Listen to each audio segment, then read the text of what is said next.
제가 이 영상을 만들고 있는 거는 사실 이 친구에게 이런 솔루션을 주면 무조건 해결됩니다 라는 것보다도 꼭 영재 친구들에 대한 뿐만이 아니라 많은 부분에서 의지의 문제, 태도의 문제라고 치부해버리는 경우가 굉장히 많은 것 같아요. 영재들이 의지만 가지고 되지 않는 부분들이 있다.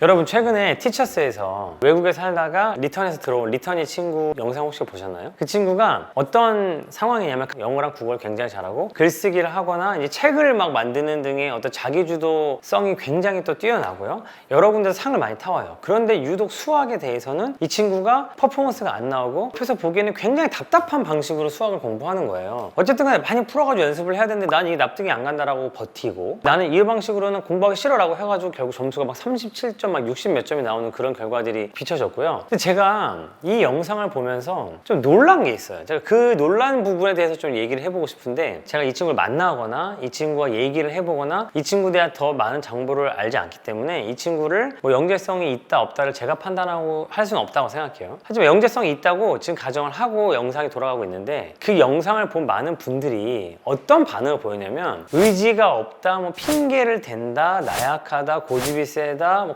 건방지다 이런 반응들을 굉장히 많이 달린 걸 보고 제가 사실 좀 놀랐어요. 우리나라가 이렇게 생각을 하는구나 하는 걸 다시 한번 느꼈고 어떤 점이 있냐면 이게 꼭 영재 친구들에 대한 뿐만이 아니라 많은 부분에서 의지의 문제, 태도의 문제라고 치부해버리는 경우가 굉장히 많은 것 같아요. 예를 들면 우울증으로 좀 고생하시는 분들에 대해서도 나약하다 이렇게 생각을 하는 경향이 좀 있는 것 같고 뭐 ADHD를 가진 친구들한테도 저거는 자기가 노력하면 되는데 나약해가지고 약을 먹는 거다. 엄마가 쟤를 좀 나약하게 키운다. 너무 과잉보호다. 이렇게 얘기하시는 분들이 많은 걸 보고 느끼는 바가 있었는데 요번 그 리턴이 친구에 대한 반응도 비슷하다고 느껴졌습니다. 영재 자녀를 둔 부모님들이 저를 많이 찾아오셨고 저한테 연락도 많이 주셨어요. 또 최근에 이제 다른 유튜브 출연하면서 또 많이 찾아오시고요. 그런데 여러분이 꼭 아셔야 되는 게 있어요. 생각보다 의지의 문제를 해결되지 않는다는 거예요. 결심하면 되고 생각을 바꿔 먹으면 된다 이렇게 생각을 하기 쉽지만 그렇게 되지 않는다는 걸 우리가 꼭 기억을 해야 된다고 생각합니다. 내가 자신 있는 분야가 있고 도파민이 팡팡 터지는 거를 경험해 본 친구들이 내가 자신이 없거나 이 분야는 별로 그렇게 흥미가 안 생기는데 도파민이 안 터지는데 그 분야에서 남들이 원하는 방식대로 그냥 쭉쭉쭉 해나가는 게 생각보다 어렵고 결심한다고 해서 잘 지켜지지 않고 엄마랑 아빠랑 오히려 더 싸우게 되는 너 이렇게 하기로 했잖아 왜 안 해? 이렇게 되는 경우가 굉장히 많은 걸 제가 옆에서 봐왔어요. 제가 이런 친구들한테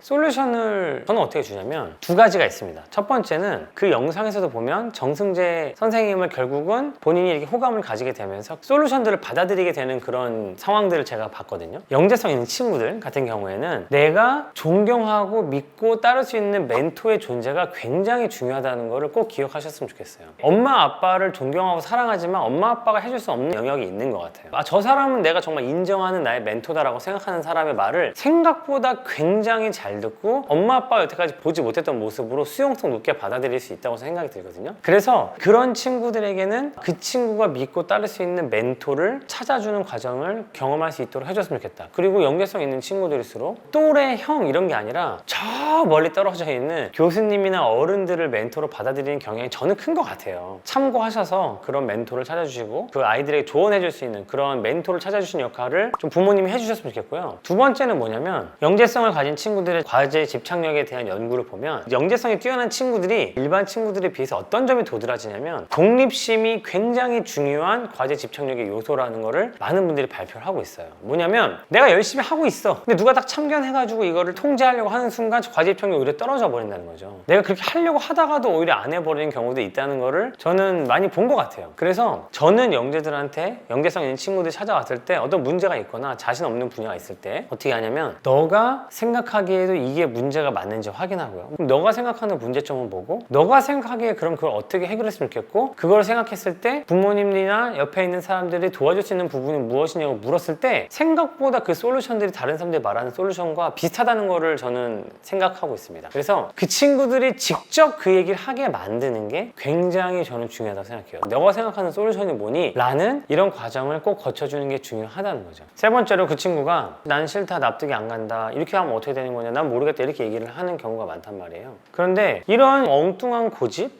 이런 것들이 사실 있는 친구들이 영재성 있는 친구 중에 많이 있어요. 저는 회피의 방법이라고 생각을 합니다. 물론 그 친구가 정말로 그 부분에서 증명을 하거나 더 깊이 탐구하는 거를 좋아하는 걸 수 있습니다. 하지만 그 친구는 사실 단순하게 반복하는 거에 대한 필요성을 다 느끼고 있지만 그 친구는 좀 더 자신 분야에 머물고 싶은 거라고 저는 느꼈어요. 그런데 거기서 나오게 하는 가장 효과적인 방법 중에 하나가 인정해 주는 거라고 생각합니다. 자기 입으로 너가 그렇게 했을 때 생각되는 너의 문제점은 뭐라고 생각하고 리스크가 뭐냐고 물어봤을 때 저는 그 친구들이 의외로 우리가 가지고 있는 걱정들을 순순히 얘기한다고 생각해요. 한번 직접 물어보시면 어떨까 생각해요. 제가 이 영상을 만들고 있는 거는 사실 이 친구에게 이런 솔루션을 주면 무조건 해결됩니다 라는 것보다도 우리가 이런 사회의 많은 문제점들을 그냥 다 의지와 태도의 문제라고 생각을 해버리는구나, 그 수준에서 아직 논의하고 있는 게 많구나라고 생각이 들었어요. 그런데 여러분 이제 미디어가 많이 발달했잖아요. 영재들이 의지만 가지고 되지 않는 부분들이 있다. 그 친구가 영재다 영재가 아니다를 말하기 전에 같이 고민해주고 아 진짜 이 친구는 그게 힘들구나, 잘 안 되는구나 라는 시각에서 접근했으면 좋겠다 라는 측면에서 한번 영상을 만들어 봤습니다.